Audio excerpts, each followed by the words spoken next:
অতিরিক্ত ভালোবাসা কখনো প্রকাশ করতে নেই, তখন সামনের মানুষটা অবহেলা শুরু করে। আমাদের পরিচয়টা শুরু হয় অনলাইন থেকে। আমি ওরে প্রথম মেসেজ দেই, আর আমার মেসেজ যাওয়ার সাথে সাথে সেও রিপ্লাই দেয়। আর এইভাবে কথা বলতে বলতে আমরা ভালোবেসে ফেলি একে অপরকে। আর এভাবেই আমাদের সম্পর্ক শুরু হয়। আমার বাসা সিলেট আর তার বাসা ময়মনসিংহ। আমাদের রোজ কথা হতো, এমনকি আমাকে অনলাইনে না পেলে সেও পাগল মতো হয়ে যেত। আর আমি ওরে এতটা ভালোবাসি যে যখন যা বলতো আমি তাই করতাম। আমি ওরে এতটাই ভালোবাসি যে খাবার সময়ও পাশে ফোন নিয়ে বসতাম। রাতে ঘুম ধরলে ফোনে সাউন্ড হাই করে ঘুমাতাম, যাতে সে মেসেজ দিলে আমার ঘুম ভেঙে যায়। হাজার ব্যস্ত থাকলেও ওর মেসেজে রিপ্লাই দিতাম।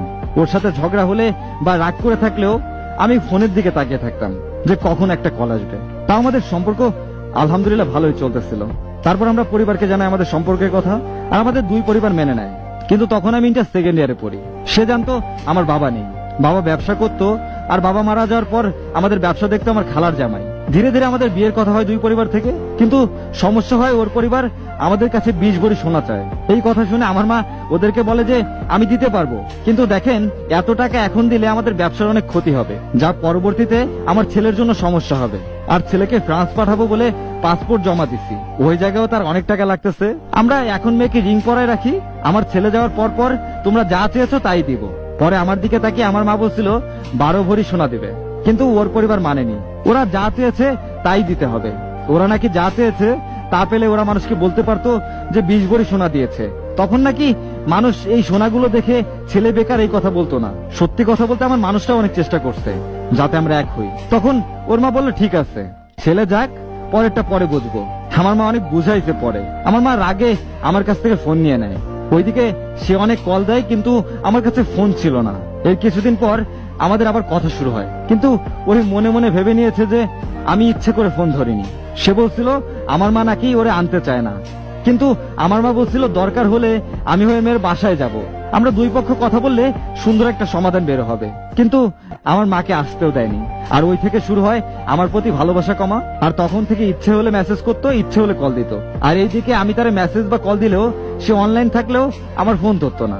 কল দিলেও সে অনলাইনে থাকার পরেও আমার ফোন ধরতো না। কল বা মেসেজ যখন ধরতো না তখন কেন ধরনি এই কথা বললে সে বলতো তার কাছে এত সময় নেই।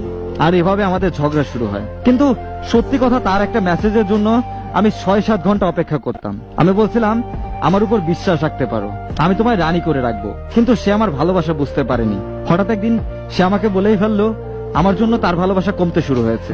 ওই কথা শোনার পরেও আমি ওরা ছেড়ে যাইনি। ও একটা কথাই মনে মনে ঠিক করে নিয়েছিল, ও আর আমার সাথে থাকবে না। তারপরও শেষ 2টা কথা বলেছিল, সে যদি আমায় নাও পায় সে আফসোস করবে না, সেটা ভাববে যে আল্লাহ তার জন্য নাকি আমাকে মঙ্গল হিসেবে রাখেনি। সে আরো একটা কথা বলেছিল আমি কেন এত মেসেজ বা কল দিই, আমি নাকি তার জীবনে গুরুত্বপূর্ণ মানুষ না।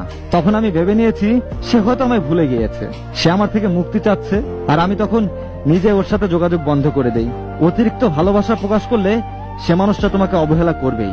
টাকা পয়সা, সোনা দানা এসব কখনো ভালোবাসার ভিতরে থাকে না। কি দিল না দিল এইসব হিসাব ভালোবাসায় থাকে না ভাই। তবে অতিরিক্ত কোনো কিছুই ভালো না। হয়তো এই গল্পটাই তার প্রমাণ। যেমনটা ধরুন মেয়ের মার এত চাহিদা, রাজি তো হয়েছিল ছেলের মা যে দিবে আপনাকে, তো এত তাড়াহুড়া না করলেও পারতো। তারপর ছেলেটার অতিরিক্ত ভালোবাসা, যার কারণে সামনের মানুষটাও চলে গেল। তবে আমার মনে হয় এই গল্পে ভুল বোঝাবুঝিটাই বেশি ছিল, আর অভিমান, যেটাই সুন্দর সম্পর্কটাকে শেষ করে দিল। কোনো কিছু শেষ করতে সময় লাগে না, কিন্তু এটা করতে অনেকটা সময় লাগে। তাই শেষ করার আগেও একটাবার ভালোভাবে সময় নিয়ে ভাবা উচিত, কারণ দ্বিতীয়বার আর প্রথমবারের মতো হয় না।